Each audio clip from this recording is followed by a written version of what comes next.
Sit down, my dear. That's better. Oh, you're lovely in the Mediterranean moonlight. Mediterranean moonlight. Every girl should wear it instead of makeup and perfume. Champagne? It foams like the spray of the surf and sparkles like your eyes. Yes, they used to call me an intelligence agent and an international operator, a confidential representative, a private eye, even a detective. But now they have machines that do it all so much better. Computers that sort out millions of fingerprints, that never forget a name or a face, that analyze tons of information in minutes, that reduce the art of deduction to bookkeeping.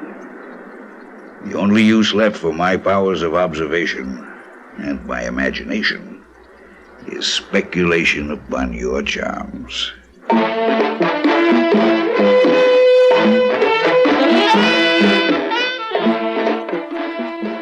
Theater 5 presents A Caller at Midnight.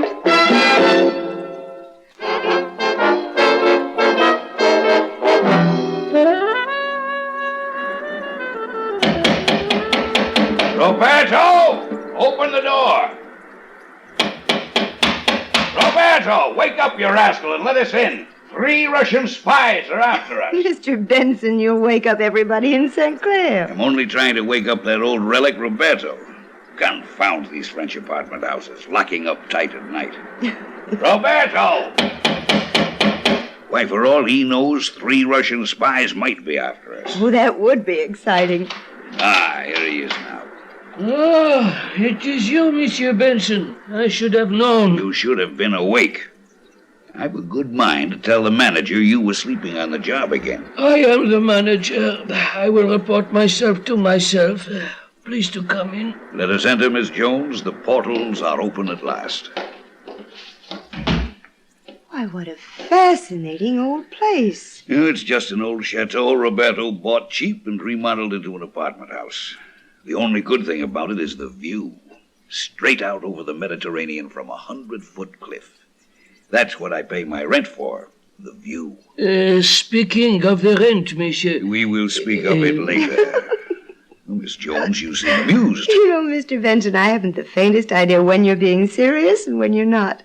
Not even though we've been together all day.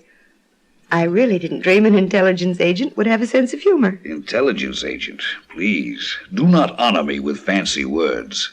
I am merely a businessman. Roberto. Oui, monsieur. Tell the young lady what business I am in. Monsieur Benson is in the import-export business, mademoiselle. You see? Just a businessman. He imports and exports the intelligence. He is a spy. Here on the Riviera, many people mingle. There is much gossip and careless talk by people from all countries. St. Clair has many spies, but Monsieur is our favorite. Confound you, Roberto, you'll get me shot yet. Some night you'll open the door and I'll fall in full of bullets. No, monsieur. It is strictly forbidden to shoot anyone in St. Clair. The police take strong action when there is shooting. It is bad for business. Oh, Mr. Benson, you're both so unbelievable. Now, we've known each other all day, so call me Josh, please, and I will call you Nancy. Well, all right, Josh. As for being unbelievable, the whole world is unbelievable. Men racing for the moon. Nations pointing rockets at each other, any one of which could blow up the whole state of Rhode Island. Computers making human beings obsolete. Is any of that believable? When you put it that way, I suppose you're right. Still, we have business to finish up. That I'm getting paid for. You hear that, Roberto? You'll get your rent tomorrow. I am gratified. You wish to be taken up to your room, monsieur? Or shall I have Pierre bring you drinks first? Oh, dear, I hope I'm not a bad influence on your reputation, Mr. Benson. No reputation is safe from the reflections of a continental mind, Miss Jones. Roberto. Monsieur? You have the wrong idea. This young lady is a reporter. Oui. Her name is Miss Nancy Jones. She's from an American magazine, and her magazine is paying me to give her a story about how a freelance agent operates today. Mm-hmm. That is all. A-L-L in English. all. Of course, monsieur. She is also very pretty, and there will be a moon later tonight on the Mediterranean. I will send up the drinks presently, then. Please to enter the elevator. Mr. Benson, he's still thinking. That's because of the moonlight. We'll have to squeeze into this bird cage they call an elevator here. That's it. Just room for the three of us. If monsieur were not so fat, there would be room for four. Roberto, you're impertinent. If you weren't the owner of this place as well as everything else, I'd have you fired. Oui, monsieur. Shall I call you in the morning, or would you prefer to sleep? Blast it, Roberto, you have a one-track mind. We will be leaving inside of an hour, as soon as a caller I'm expecting arrives. So don't go back to sleep, you hear? You'll have to be awake to let my caller in. I understand. At what time will your caller arrive? I will set my alarm clock. Never mind the alarm clock. Just stay awake. He'll be here exactly at midnight. Bring him straight up. Oui, monsieur, there will be a caller at midnight. Anyone who arrives earlier is an imposter. I understand. Your floor, monsieur. And about time, too. Watch your step, Nancy, my dear. There. Don't forget now, stay awake for my caller. Trust me, monsieur. I will not fail you. This way, Nancy. Second floor is mine. Step into my humble abode. You see, spies these days are not well paid. I cannot afford the kind of lodging every decent spy in a Hollywood motion picture has. Oh, I think it's nice. These old draperies, pictures, carved wooden furniture, this big room. All left over from when this was a chateau, before Roberto cut it up into rooms and apartments. Here, but let me take your coat. Oh, thank you. Now, please sit down over here. Of course. And I'll get out my notebook. You promised me. I promised you a glimpse, a very small glimpse, of international espionage at work. I do have a caller coming, a very important one, bringing me something that is almost priceless. Perhaps he'll make up for your disappointment in me. I didn't think you'd guessed. I'm middle-aged. I'm fat. As a spy, you can see that I'm the joke of the whole Riviera. But I still have a certain amount of wit. Of course you're disappointed. Your magazine commissioned you to write a glamorous, exciting article about freelance spies. Isn't that true? Yes, I guess it is. And you don't make it seem very glamorous, Josh. Not even very exciting. Truth is truth. We freelancers are reduced now to listening for gossip in the gambling casinos, to grubbing for pennies. Giant computers are taking over our work. Facts are fed into thinking machines in the world's capitals, and the conclusions disgorged in seconds. You do make it sound so humdrum. Oh, but surely you're exaggerating. There must be some excitement, some danger. Yes, a little. Smuggling microfilms out of hostile countries now. Machines can't do that yet. I suppose I ought to make a confession, Josh. Oh, let me guess it. You expected Josh Benson, spy, unattached, to be suave, dashing, handsome, expert at dodging daggers or dallying with divorcees. Yes, I'm afraid I did. Or at least a little bit sinister, perhaps with bullet scars. I suppose I've been reading too much James Bond. Oh, dear me, James Bond. If life could only be like the books, a continual round of danger, excitement, and suspense. Now, that's what you expected today. Instead, we've had lunch, gone for a drive, visited the gambling casino, had dinner, shamelessly eavesdropped on tipsy foreign officers here on vacation, and not a single tiny secret document has changed hands, has it? Nope, not one. Tell me, did you at least overhear anything interesting? Nothing that hasn't been in the newspapers. Let me tell you something, Nancy. Yes, Josh. You know, you are rather interesting looking in a way. Now, don't get off the track. I was saying that a good agent hates danger. He does his best to avoid it. If I lived like a character in a book, I'd be hooked on tranquilizers in no time. Yes, I can see that. Still, I think you're quite an interesting man, Josh, and I'm not sorry that... Josh. What is it? Why do you look so startled? There's long drapes there. Yes, I admit they need cleaning. Well, there's somebody behind them. Somebody behind them? That's impossible. Well, I saw them move just now. Someone's been hiding behind those drapes ever since we came in, and... The lady is quite right, Josh. But I suppose the time has come to stop hiding. Charlie, what the devil are you doing in my room? I thought you were in Berlin. I am, officially. Stay where you are. Put up your hands, Josh. That's better. Now, sit down with your hands on top of your head. That's right. You too, young lady. Josh, he's pointing a gun at us. A loaded Beretta. Well, I'm afraid we must do exactly as he says. This is no time for any tricks. Just keep remembering that. I may be able to avoid shooting you both. Now, we will sit quietly and wait for your midnight caller. And then I will take charge of those microfilms that he's bringing.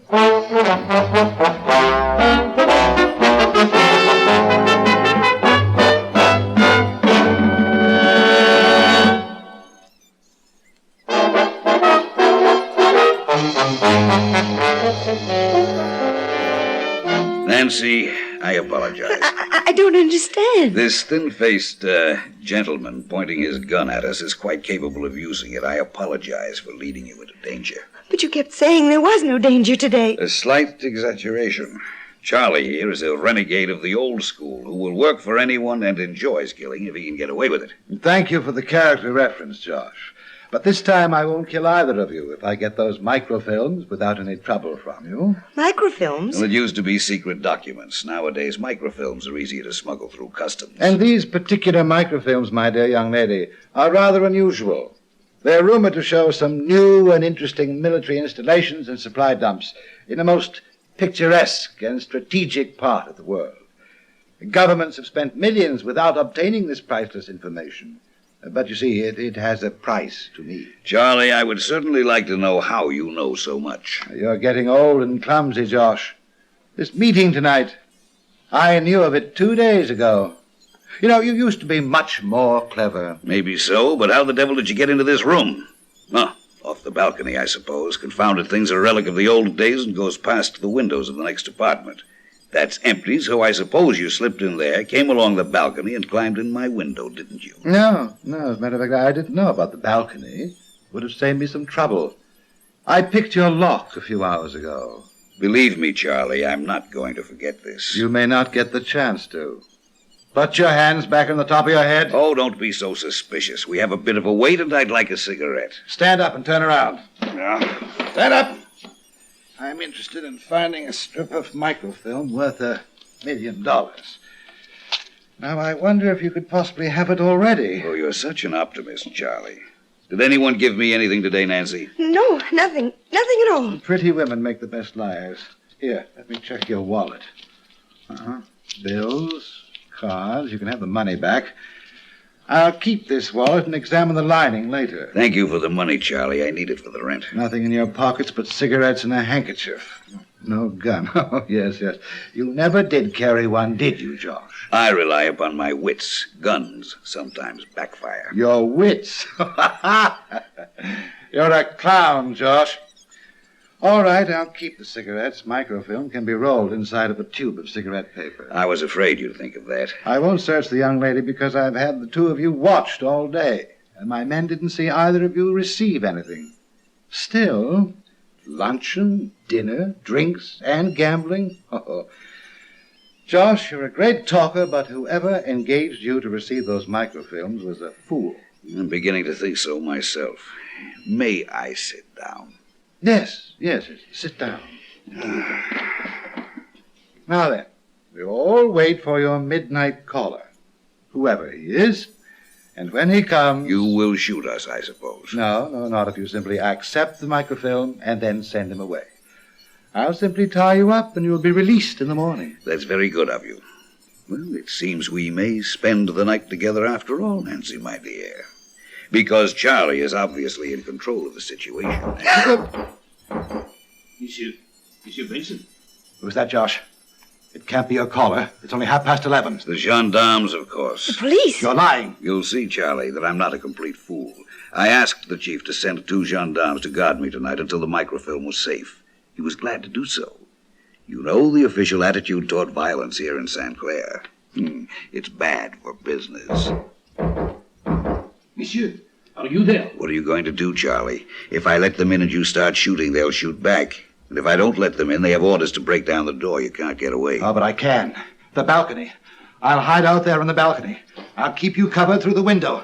So open the door and send them away. If you don't, I'll kill you both and get away through the next apartment before they know what's happening. He can do it, can't he, Josh? Kill us and get away. Blasted, yes. That confounded balcony. All right, Charlie. You win. I'll send them away. Wait until I'm outside, then open the door. And remember, I'm a crack shot. Monsieur Benson, is anything wrong? Coming. Don't knock the door down. Come in. No need for all the noise. Pardon, monsieur. I did not mean to interrupt. Why, it's not the police. It's just a waiter. Oui, mademoiselle. Earlier today, monsieur ordered me to bring champagne after he returned. I am but doing so. I will set it here. And now to open it. Now, I will leave, monsieur and mademoiselle. Wait, Pierre. For you. 1 whole franc note. Don't spend it all on luxury. I will take utmost care of it, monsieur. Bonne nuit. Well, for once the service was on time. Champagne. A vintage year. You'll like it. Josh, how can you be so casual? That man is still out on the balcony. He may shoot us. I don't think he will. But if he does, we are now expendable. The microfilm he wants so desperately is safely on its way again. But I don't understand. Oh, my dear, you must forgive me. I've been using you. Using me? Our conference today, our lunch and dinner together. I arranged it for today for a very special purpose. You did? What purpose? You were to be my screen. No one seeing me dining with a beautiful girl would think I was engaged in important business. Remember at the cafe when the waiter brought me a tray full of franc notes for change? Well, yes. Yes, I do. One of those franc notes was the same note I just gave Pierre. The waiter in the cafe, myself, Pierre the waiter here, we are only links in the chain that will get that microfilm to the proper people. But you kept saying your caller would arrive at midnight. Simple misdirection, my dear. I also said the caller would bring the microfilm. That was to make sure no one attacked me for it sooner. Actually, I've had it all afternoon. That franc note had been split open. The strip of film placed inside, the note glued together again. Oh, of course. I think I see now why you talked so much and seemed so foolish. People do not take me so seriously when I play the clown. But sometimes I show a little cleverness, do I not? Well, I think you're wonderful.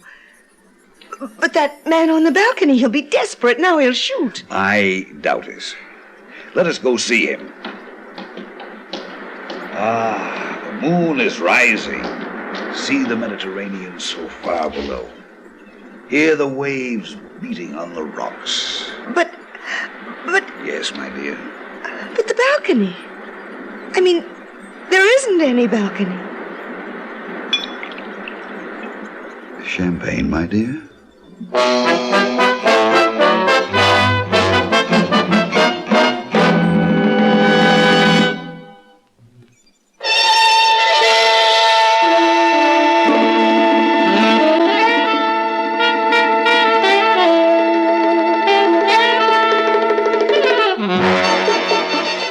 Theater 5 has presented A Caller at Midnight, written by Robert Arthur and directed by Ted Bell.